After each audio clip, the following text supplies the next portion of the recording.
A very good morning and welcome to KTN Midmorning. My name is Koi. Now, stigma is when someone judges you based on a personal trait. Unfortunately, this is a common experience for people who have a mental health condition. Stigma may be obvious and direct, for example, someone making a negative remark about your mental illness or your treatment. Or it may be subtle, such as someone assuming that you are unstable, violent, or dangerous because you have a mental health condition. No matter how you look at it, stigma is one of the main obstacles to creating a better understanding of mental illness. Today we speak to a couple who you have already met, and they have a candid chat with us on their daily struggles and achievements. Stay tuned for that.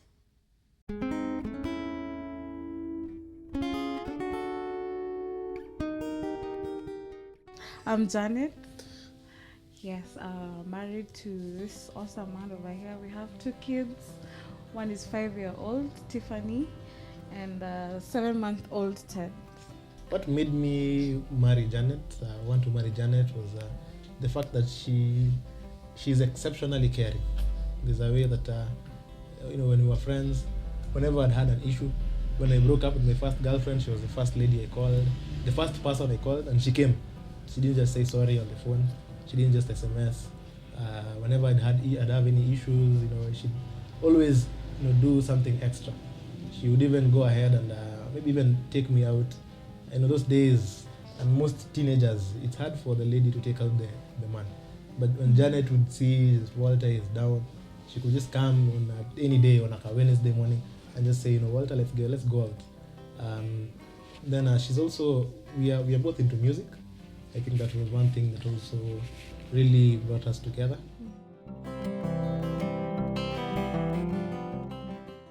My diagnosis was in around 2006. It's twofold. I have major depressive disorder and paroxysmal anxiety disorder, which work hand in hand. So it's been a long journey. I think I took a really long time before really actually knowing exactly what I had, and but since I knew, once it's given a name, it's easy to manage. Yeah. But before the first, let me say, heavy symptoms came, we were going out. So the first time was when we'd gone for a date. So we were in town, walking towards the bus stop. Then it got to some point, she was like, I have to sit down. So for me, I wouldn't understand, why do you have to sit down on the street? Well, there's a restaurant there, you can go to the restaurant there, you sit down. So she was like, no, I have to sit down now. So when I tried to ask her, she was like, no, I can't explain, I can't even talk. It's even hard for me to breathe. Let me sit down. So that was the very first time, when I saw it. Okay, I had a panic attack about 2 years earlier. But at the time, I was just told, take life easy. At the time, I was living a very, what do I want to say, stressful life. I'd go to school, I was working 2 jobs. So I think now I thought, since it happened then it won't happen again. So that was the very first time. It was, I think it was a strange feeling. Because for me, I was like, just like anyone else, I was like, such stress. Tuko poa, we made it from a date, we had a nice time, why are you getting attacked? And now it started being regular. I ignored it for quite some time. In fact, he'd advised me to go to hospital and be like, no, I was just told to take life easy. So when this happens, I know I have stress. But then the symptoms got worse. And I think when you ignore it long enough, it shows itself now physically. So the ulcers got worse, the headaches got worse. I mean, it reached a point where I was basically in bed, either the whole day or the whole night.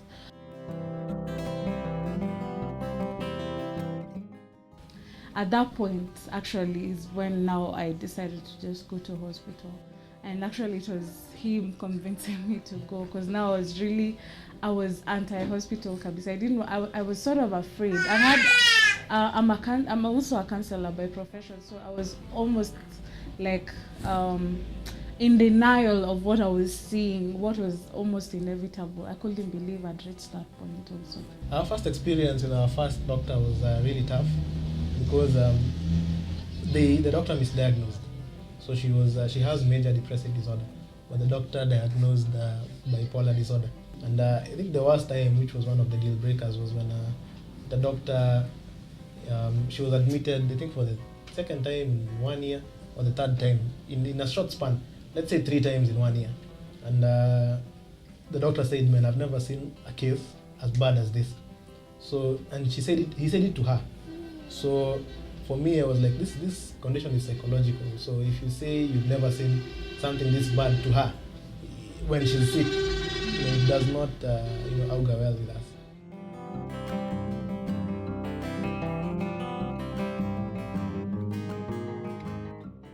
When it comes to managing, I think I've shared this before. For me, it's threefold.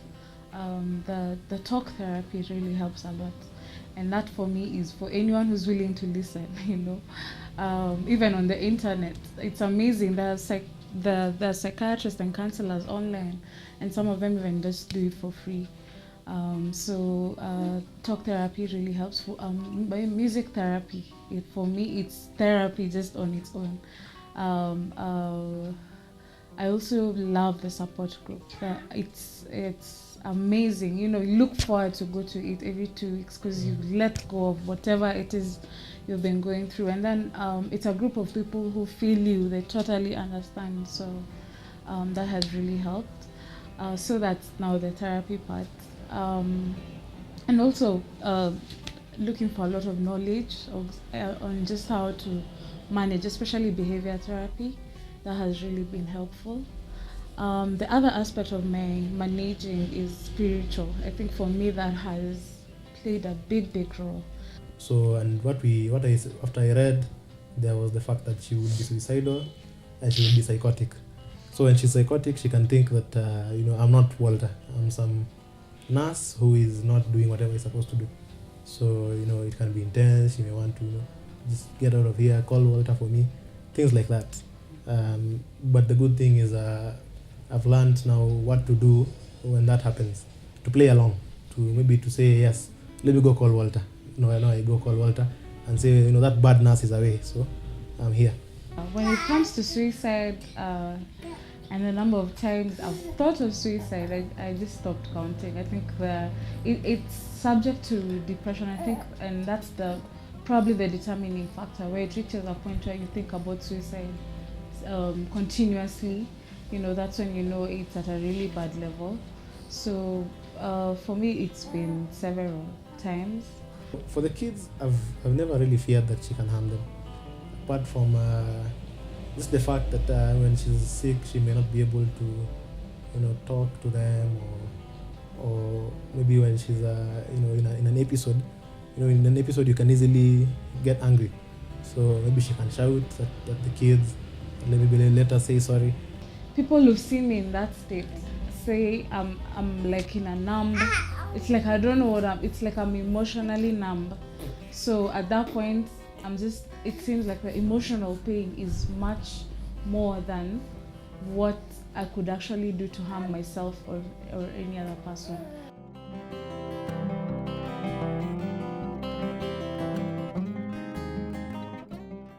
Okay, first it was so difficult for my family and also for me to be able to cope with what's happening, because with all conditions when they start, even before you put the name to the condition, you have to go through many tests. You have in mental illness, it's more of trial and error, and the drugs. Some drugs work, and some don't work as well. So where we used to work, my closest friend got sick fast, and she had the same symptoms I had, but I'd sort of sought her out and ignore mine. So they knew I had a friend who was sick and had this condition, so that they took very well. But then after some time, I started also having the same symptoms, and they'd be like, okay, is this like a copycat thing, or what exactly is happening? So it's taken quite some time to be able to explain, everything. But right now they are very, very supportive. I think now the more I've talked about it, because at first I'd really keep quiet, just ignore. But the more I've talked about it, the more they've been quite understanding.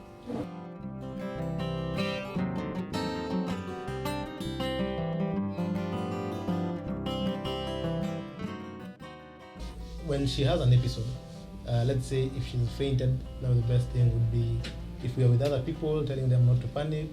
She has this condition. You give her this time, she'll be okay. Let's just put her in the recovery position and give her time.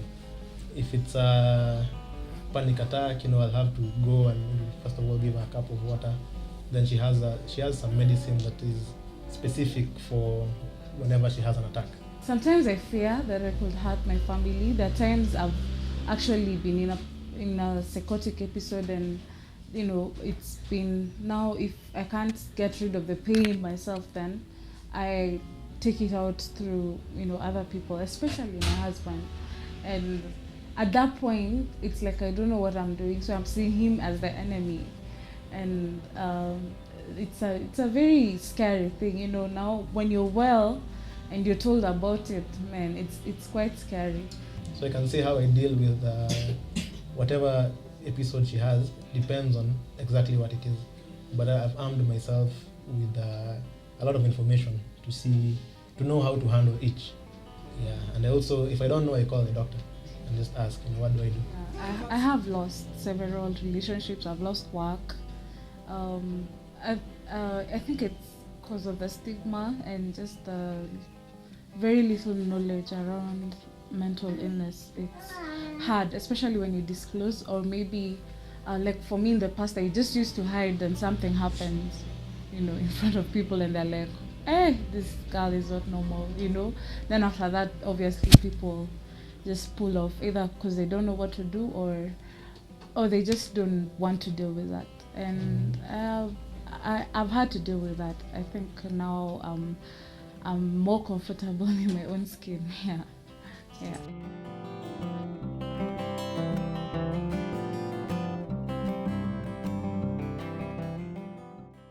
Msichana mama analia nauliza nini mbaya. And anakuambianga nini?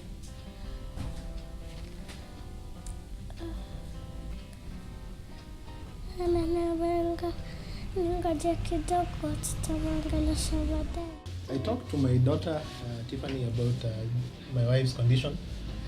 And what I do, I don't give her the name, the whole major depressive disorder, paroxysmal anxiety disorder, but just that maybe mommy is not okay today, or mommy is not okay now, let's let her rest.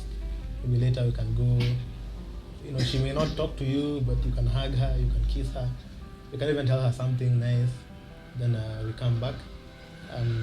Your mommy is going to hospital for the next 2 weeks. Are you okay with going to your friends or your grandmother's place for a while? With Tiffany, that many times I used to just look forward to that time. It used to be our time, when I just prepare her, we say a prayer, she, gets ready, has breakfast. And now, because of the medicine I'm taking, it's very hard to wake up in the morning, so I miss that a lot. Though she'll still come and maybe give me a hug in the morning, even though I won't remember, it means a lot. It's like giving her hope that mommy will be okay. And then now we talk about the strengths that mommy has. Like, what do you like about mommy? And then we also, as a family, we're also very, staunch Christians. So we also do pray together with her. In fact, sometimes she suggests it before me. She tells me, let's pray for mommy then to be okay. Even having my second baby was quite tough because, a pregnancy can go any way. It can either stabilize you or totally disorient because of all the hormonal changes.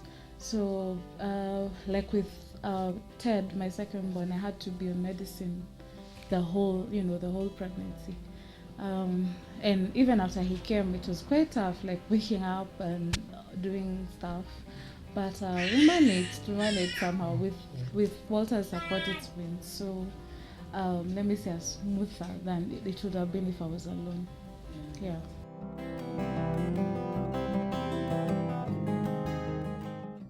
It's good to have a doctor who, with the psychological illnesses, a doctor who is available, who can pick your phone at 3 a.m. So the second doctor, the problem was when you call at 3 or at 2 at night and you're like, man, I've tried all the things in the book. She's still having episodes, she's still, maybe crying or shouting or whatever. So what do I do? But the doctor starts, no, I'm waking me up at 3 a.m. So we had to change doctors again. And the reason we can say we really appreciate our current doctor, Dr. Owiti, is the fact that he he's really, into wellness. He's not into money. You can call him a 3 comfortably, and he'll talk to you, help you in your situation. You can, you can explain whatever situation you have, and he'll understand. And he's also, really social. You can take whatever time you need. If he has the medicine in the office, he'll give you the medicine, no matter how expensive it is. He's very internal. He tries and to connect. So even it's hard for me to go there and him confuse me with maybe another patient, or I think he's really, really understanding, and I love that about him. Then he's not over medicated me. Recently I was on a very, very intense treatment, and he's put me on this recovery plan. So every month I go to see him, and most doctors, after putting you on that plan, they disappear if you decide to go sour. But he really follows up, which really helps. And I think the worst case, there's a day that we couldn't reach our current doctor, so we had to go to another institution, government institution, where the doctor literally called her name. She called her wazimu.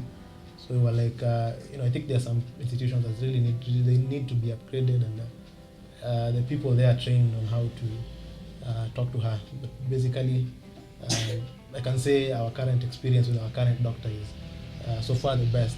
So I think through the time that she's had the condition.